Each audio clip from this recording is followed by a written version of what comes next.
Mind Wings Audio presents The Shield and the Shadow by D.B. Clifton, read by Simon Preble.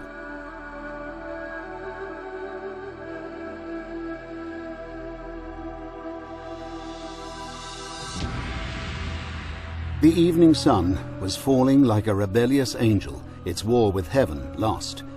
From my room's second-floor window, the Vienne River, mirroring that fiery glow, looked like an angry red scar marking the southern boundary of Chinon. Atop an escarpment of bare chalk cliffs at the town's northwest corner, brooding over the river valley as it soaked up the last dregs of that violent sunset, loomed the battered walls and towers of Chinon Castle. I shivered and touched the spear-tipped cross beneath my shirt. Something told me that was where I was going, and there was no guarantee I would return.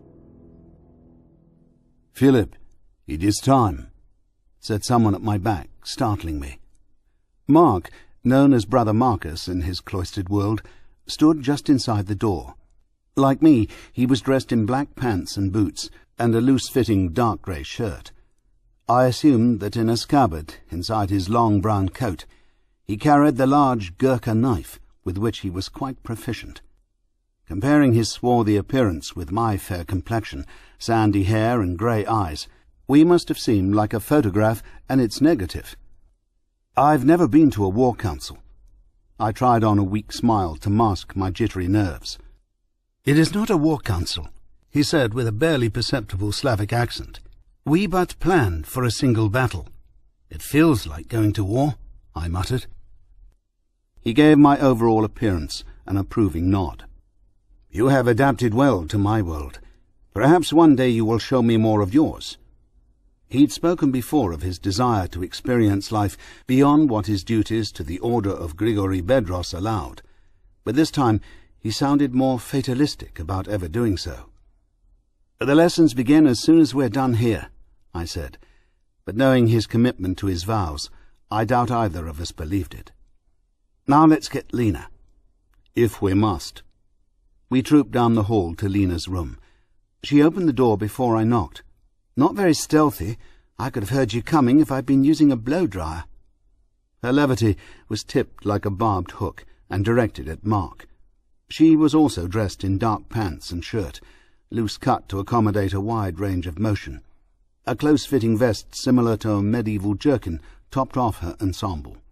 Like mine, her outfit was borrowed from one of the monks in whose company we found ourselves, but I doubt he filled it out the way she did. Despite our circumstances, as I took in her pale complexion and dark eyes, I smiled. Nearly as tall as me, Lena held my gaze for a moment, her expression an unreadable mask. Then she headed for the stairs at the end of the hall. Mark shook his head, sighed, and fell in behind her. I brought up the rear, burdened by a growing sense of foreboding.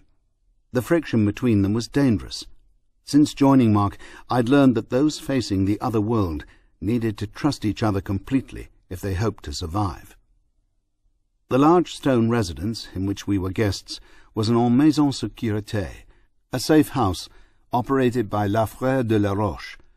In the ongoing struggle with the other world, the Brothers of the Rock were closely allied with Mark's order of Grigory Bedros. In the main room on the first floor, Mark, Lena and I joined a gathering of monks dressed similarly to us. The assemblage had the aspect of a uniformed military unit. The atmosphere crackled with a grim tension. "Ah, mon ami!" Brother Henri hailed us and came over. Short and stout with a close-trimmed dark moustache, he had briefed Mark and me 2 days earlier when we landed at Charles de Gaulle Airport near Paris. "And Miss Stewart." He took Lena's hand. "I trust you are well rested." "As much as I could, Father," Lena responded. "No, mademoiselle, please.